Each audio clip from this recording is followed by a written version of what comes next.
Welcome back to my story. This is part 18.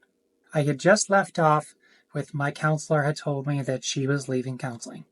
I freaked out and ran, came back and just read the email, and I was ready to go meet with her for the final time. When I showed up the final time, I was in a really good headspace.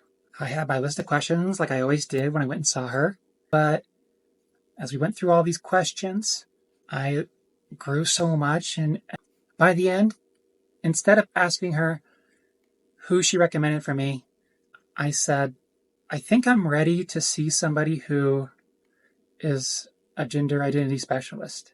And she was blown away with my progress within those 3 sessions we had. And she agreed that I was ready.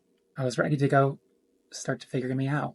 I mentioned somebody that I reached out to 7 years prior via email, and I was too scared to do anything back then.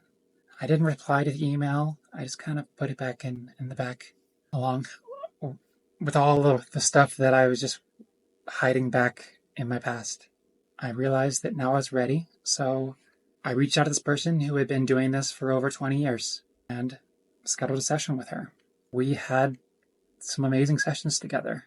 She challenged me a lot, sometimes too much, but she challenged me to write out my story from a trans lens. That opened up the story so much more. I started adding a lot more things to my story and understanding a lot more about myself. In the end, I left her because she kept telling me, "You're trans." And I was starting to think this way, but I needed to figure it out for myself. So I've reached out to another person who she was just an online person who just listened.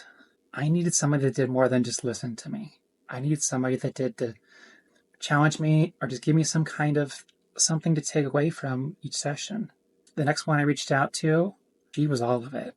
She was a great listener, and she helped me figure out who I was without telling me who I was. My story is to be continued.